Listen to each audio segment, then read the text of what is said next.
Japan 1P sa Medrano compound. Aging na si Ruba, naglalaktaw. Let's go! So ito pong sa-servicean natin ay si Ruba na Ford Threads. Ang problema po nito ay naglalaktaw daw siya kapag nakakabit sa nakaset sa Ford Threads. Ibig sabihin malamang yung karayom sa kaliwa ang naglalaktaw. Kasi kapag naka 3 threads naman daw, okay lang naman daw, walang laktaw. So check natin, baka lumayo na yung looper sa karayom or baka mapurol na siya.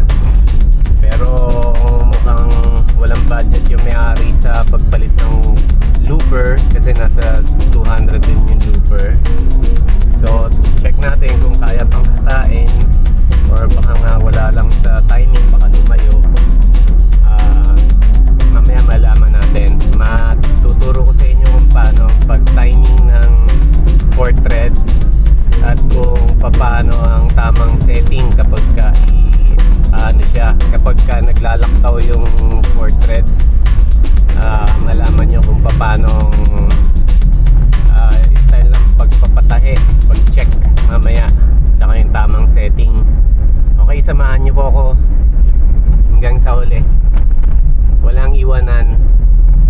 Subscribe po yung mga hindi pa nakaka-subscribe, at saka i-like and share nyo na rin po kung napansin nyo na may natutunan naman kayo rin sa mga video ko. Okay, maraming salamat po sa mga nakasubscribe na, tsaka mga nagla-like and share. Thank you, thank you, thank you.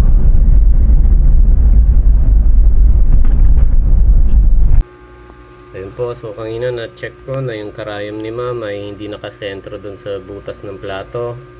So ang workaround nun, kailangan nyo i-open tong dalawang tornilyo na itong malaki para itong kinakabitan ng plato may adjust nyo pa kaliwa or pakanan.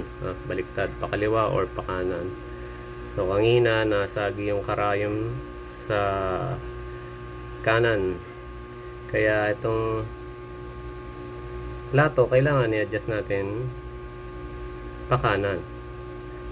So ito, luluwagan nyo itong dalawang malaking tornilyo na to para ito ang may usog nyo, kasi itong tornilyo ng plato naka-fix yan.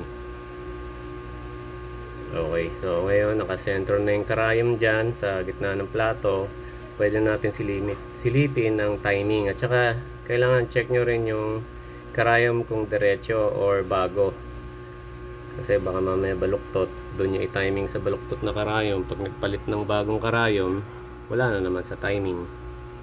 Okay, tatanggalin natin ngayon yung plato para masilip natin yung timing.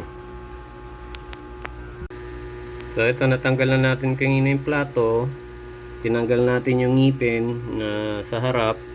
Tapos binalik lang natin yung plato kasi kailangan natin silipin yung taas ng lower looper, kung siya ba ay nabangga sa plato or gaano siya ka lapit sa plato.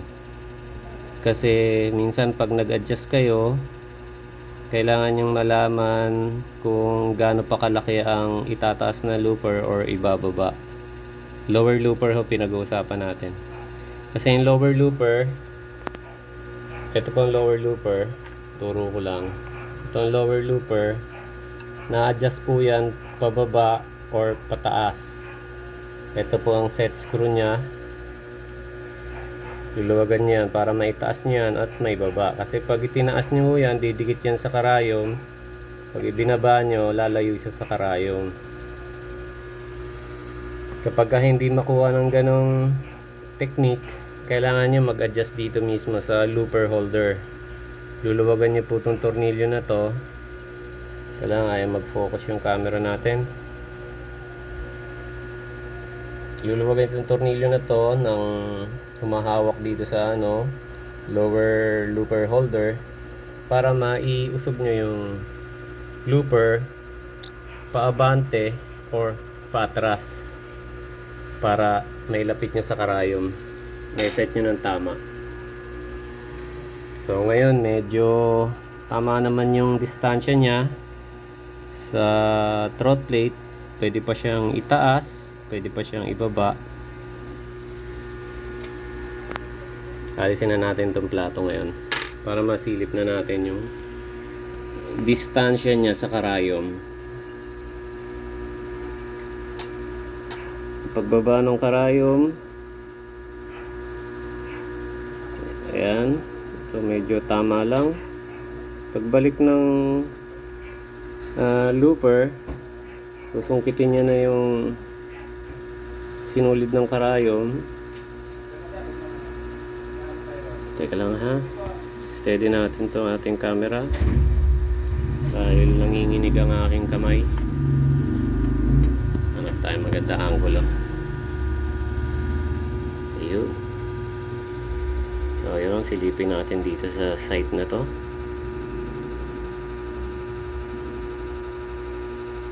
Ayan, yan ang distansya niya. Pag tinignan nyo rito sa side na to, ayan, nakatutok siya sa gitna ng karayom. Silipin nyo ngayon dito sa side na to. Pagka langanin kayo, pwede nyo itulak yung karayom. So kung katulad niya, may distansya pa, kaunting-kaunti na lang din naman, ay sapat lang yan. Pero kung tutusin, pwede nyo yan i-adjust pa para mag dead zero siya.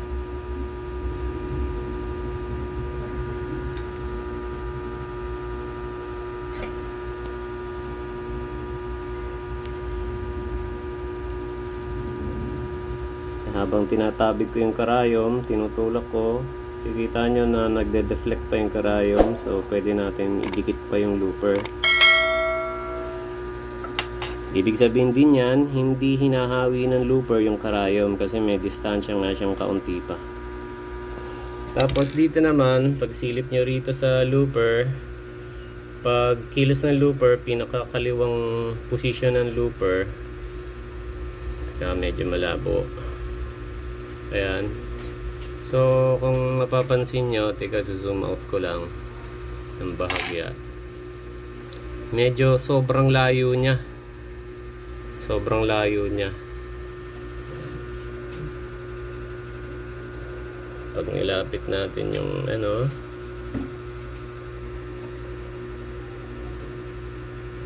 ayun, sobrang layo at saka sobrang baba ng ano. Sobrang timing nito, sobrang late. Kaya baka yung loops niya,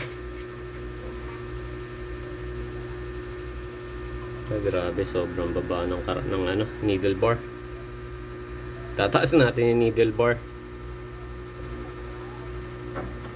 Kasi sobrang sagad na pakaliwa yung lower looper. Tapos paghagip niya sa karayom, ang layo pa ng butas ng karayom. Tataas natin yung needle bar.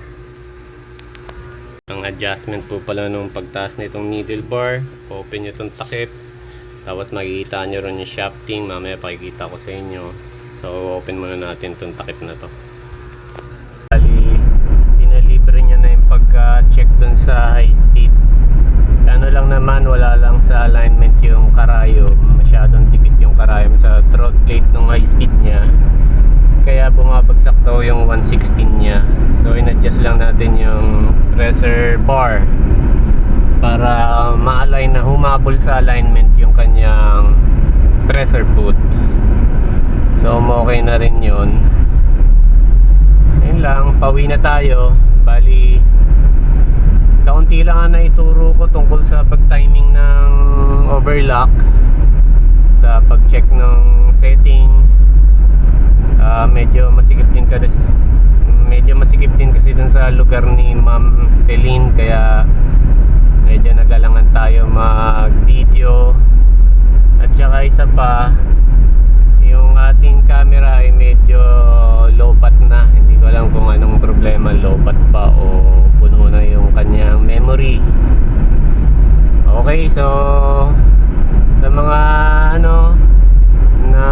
nag-enjoy naman sa video na to, at kung meron kayong natutunan kahit paano, baka pwede naman po paki-subscribe yung channel natin. At para naman dun sa mga hindi pa, sa mga nakasubscribe na, paki-like na lang po at paki-share. Salamat po. Pauwi na po ako.